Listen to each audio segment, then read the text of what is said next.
بن عبداللہ رحمۃ اللہ علیہ کا ایک واقعہ ہے کہ آپ مکۃ المکرمہ میں بیت اللہ کا طواف کر رہے تھے۔ وقت کا حاکم بھی طواف کرنے آیا۔ اس نے جب دیکھا کہ اتنے بڑے عالم، اتنے بڑے بزرگ طواف کر رہے ہیں، اس نے سلام کیا اور اس نے کہا کہ حضرت کوئی ضرورت ہے تو مجھے بتائیے کہ میں آپ کی ضرورت پوری کر دوں۔ آپ نے فرمایا کوئی ضرورت نہیں ہے۔ کہنے لگا کچھ تو مانگیے حضرت جی۔ آپ رحمۃ اللہ علیہ بیت اللہ کی طرف اشارہ کر کے کہا تو اللہ کے بندے اس اللہ کے گھر پہ آ کے بھی اس سے کچھ مانگوں میں؟ تو اسے شرم آ گئی، وقت کے حاکم کو شرم آ گئی، وہ خاموشی اختیار کر لیا، چپ ہو گیا۔ لیکن حاکم جو تھا گردن میں سریا ہوتا ہے، اتنی جلدی بات کو مانیں گے نہیں۔ میں حاکم ہوں کہ میں خود ان سے کہا کہ کچھ مانگی اور انہوں نے انکار کر دیا۔ ایسا بھی کبھی ہو سکتا ہے کیونکہ میں وقت کا حاکم ہوں۔ اس کا کیا مطلب کہ میں ان کو جو مانگے وہ عطا نہیں کر سکتا؟ بات اس کو بری لگی۔ طواف کر کے جب آپ باہر نکلے، ہیلے بہانے سے وہ بھی اسی دروازے سے باہر نکلا، لیکن اسی وقت آپ کا راستہ روکا، کہنے لگا جی السلام علیکم، اب تو حرم سے باہر آ گئے، اب مانگیے جو آپ مانگتے ہیں۔ آپ رحمۃ اللہ علیہ اس سے کہا کہ بتاؤ میں تم سے دین مانگوں یا دنیا مانگوں؟ فرمانے لگے کہ میں تم سے دین مانگوں یا دنیا مانگوں؟ اب دین تو وہ کہہ نہیں سکتا تھا، وہ اس لیے کہ دین میں اللہ تعالیٰ نے آپ کو مقام دیا تھا، تو دنیا کا بادشاہ تھا۔ وہ کہنے لگا کہ حضرت جی آپ مجھ سے دنیا مانگیں۔ تو طالب بن عبداللہ رحمۃ اللہ علیہ نے جواب دیا کہ میاں، جس پروردگار نے دنیا کو پیدا کیا، میں نے کبھی اس سے دنیا نہیں مانگی، تو میں بھلا تم سے دنیا کیا مانگوں گا؟ اس پروردگار نے دنیا کو پیدا کیا، میں نے تو اس سے دنیا کا کبھی سوال نہیں کیا۔ اللہ اکبر، میں تم سے دنیا کیا مانگوں گا؟ سبحان اللہ، یہ کتنے غنی لوگ ہوتے ہیں، یہ در حقیقت میں دل کے غنی ہوا کرتے ہیں۔ اللہ سبحانہ و تعالی اولیاء کرام کو ان خزانوں سے عطا کرتا ہے جن خزانوں سے انبیاء کرام کو عطا فرماتا تھا۔ اللہ تعالیٰ اس کے دوستوں کو غیر کا کبھی بھی محتاج بننے نہیں دیتا۔ حقیقت میں دیکھا جائے تو یہ سب سے بڑے فقیر ہوتے ہیں، لیکن پھر بھی بڑے بڑے بادشاہ ہیں، بڑے بڑے وزیر، بڑے بڑے سرکاری کرمچاری، بڑے بڑے آفیسر جو ہے ان کے پاس آ کے جھولیاں بھر بھر کے لے کے جاتے ہیں، لیکن ہوتے ہیں یہ فقیر، اور دنیاؤں کے بادشاہ ان کی نظر میں کوئی حیثیت نہیں رکھتے۔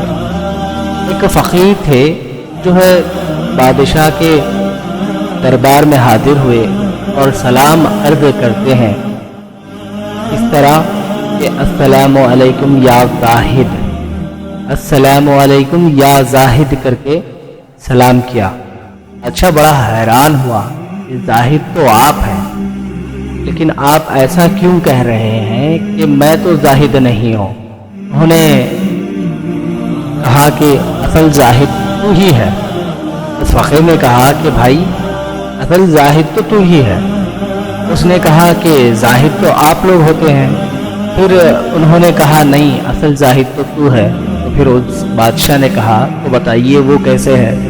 کہنے لگے زاہد اس کو کہتے ہیں، فرمانے لگے جو کسی چیز کو چھوڑ دے اور تھوڑی چیز پر جو ہے وہ خوش ہو جائے، کوئی ایسی بڑی چیز کو چھوڑ کر چھوٹی چیز کو اپنا کر خوش ہوتا ہے، اسے زاہد کہتے ہیں۔ یہ دین کو چھوڑ دیا، اتنے بڑے دین کو چھوڑ دیا اور تھوڑے دنوں کی یہ جو زندگی ہے اس کو اپنا لیا، اصل زاہد تو ہے۔ تو پھر اس بادشاہ کو سمجھ میں آیا کہ زاہد انہوں نے مجھے کس انداز میں بلایا ہے۔ وہ سوچ میں پڑ گیا کہ اصل میں سب سے بڑا زاہد تو میں ہوں، تو اسے افسوس ہونے لگا۔ تو وہ سمجھ گیا کہ انہوں نے مجھے کس انداز میں زاہد کر کے بلایا۔ ایک اور واقعہ مجھے یاد آیا کہ ایک اللہ کے ولی جو ہے کسی درخت کے نیچے بیٹھ کر اللہ اللہ کر رہے تھے۔ وہاں سے جو ہے ایک بادشاہ کا گزرنا ہوا۔ اس نے سوچا کہ کوئی اللہ کے ولی ہیں، میں جاتا جاتا ان کو کچھ دے کے جاؤں۔ وہ ان کے پاس گیا، حضرت جی آپ مجھ سے مانگیے، جو مانگنا ہے میں جو ہے وہ آپ کو عطا کروں۔ بادشاہ ہوں، آپ اگر کچھ مجھ سے مانگنا چاہتے ہیں تو آپ مجھ سے مانگیے، میں آپ کو دے دیتا ہوں۔ تو اس اللہ کے نیک ولی فرمانے لگے کہ میں اپنے غلام کے غلام سے کیا مانگوں، میں اپنے غلام کے غلام سے کیا مانگوں۔ وہ کہنے لگا کیا مطلب؟